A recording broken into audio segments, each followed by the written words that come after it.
Picture a football field or gymnasium. We're used to seeing sport teams in either uniforms or helmets. But then a group of dancers enters the gym with colorful flags, glistening rifles, and shining sabers. These group of girls are called color guard, also known as the sport of the arts. While some people may think that color guard isn't hard and that it's an easy thing to do, they are simply wrong. Color guard takes the stamina of a cross-country runner plus the performance of a stage actor. Today, I will be talking about the history of color guard, how to throw some unique tosses that you might see on the marching band field or in winter guard, and how color guard impacts a society. The history of color guard starts off in ancient world.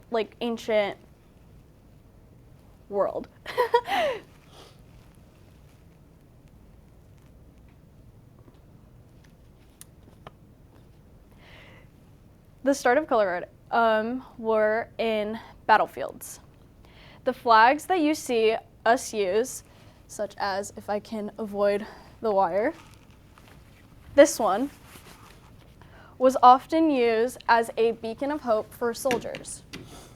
It was also used during when militaries had their color guard, which basically is used now before a game or a competition, where you simply go and the national anthem plays and you respect the flag or the colors.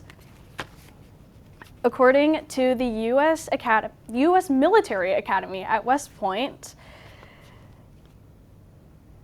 the tradition began to ensure that soldiers knew the flag of their own regiment, as it was parade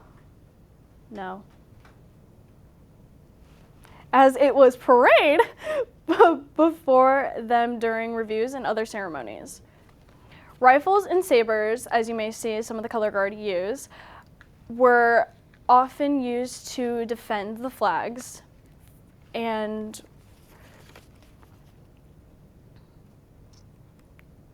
were basically used to defend the flags so that enemies wouldn't take them. Eventually, color guard moved into the world of drum corps, which is where marching band comes in. Okay, so enough with the history. Have to be careful. This is going to be way harder than I thought. Okay. So like I said before, some people think that color guard and doing the tosses are really easy. Really, they're not. I've done color guard for 3 years now, and my history and my love started, I think, my 7th grade year of middle school, when I went, no 7th grade, 8th grade year, when I went to the football game for 8th grade night. And I saw the color guard and I said, hey, I want to do that. And so freshman year, during auditions, I did mess up a bunch, but ultimately I made it. And now this year I was color guard captain. So I've very much improved since then. So when joining color guard, you don't learn tosses at first. You learn the basics, which some of those you do have to use for the tosses to begin with. There are 3 different main set points for your hands on your flag. Up here we call the butt.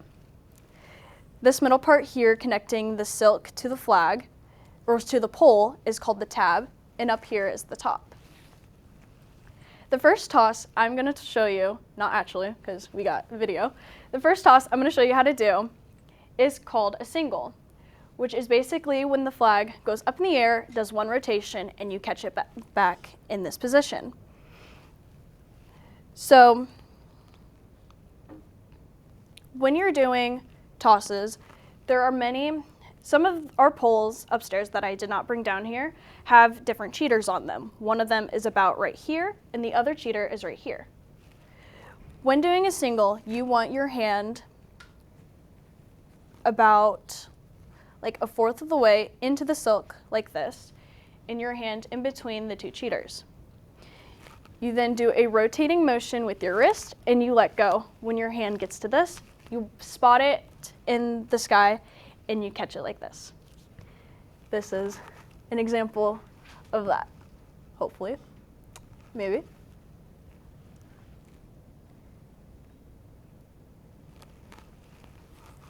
That right there was a single that I did not fail, because I did fail a couple times before that shot was taken.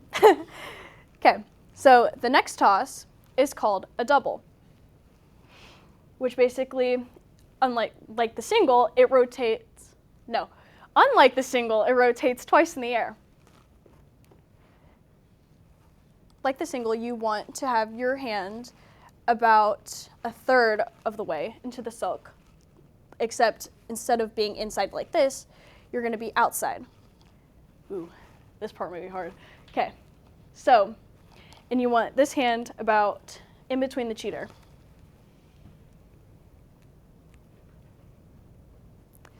Mike's going to get in the way. Okay, we're going to go like that. When doing a double, you want to make sure you cross your body with the flag. So it's going to go crossed, I can't do it. It's going to go across your body like this, and you're going to sweep the flag down and rotate your hand the same way to get it up. If I can pull up, I think it's this one. Yeah. An example of that one would be here. You sweep, pull, and then pull up. Which, when I do these kinds of doubles, I often do 1.5 because I am too short and not strong enough to actually do a double. There is one more way to do a double, which we have done for our shows, which basically your hand, instead of being like in the silk with your hand up, it's down on the tab.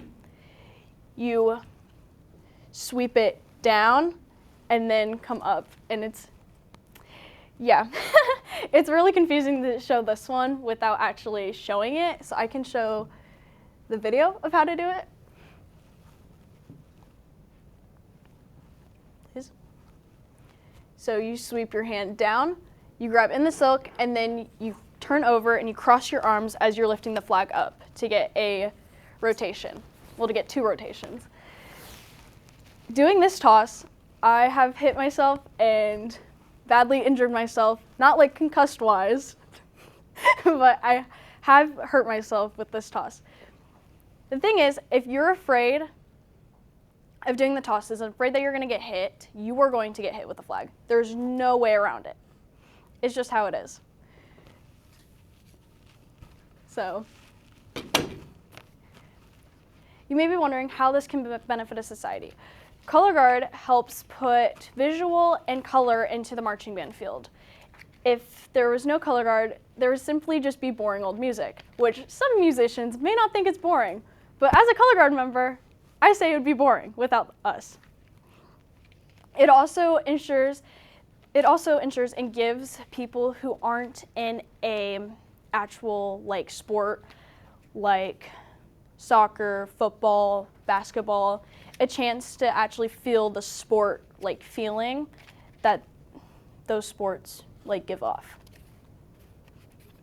And according to the Winter Guard's international statement, like mission statement, they are committed to yield an environment rich in creativity, diversity, and the love of like marching band and like marching arts. So today we have talked about the history of Color Guard, how to throw some sick tosses, and how this benefits a society. Thank you very much.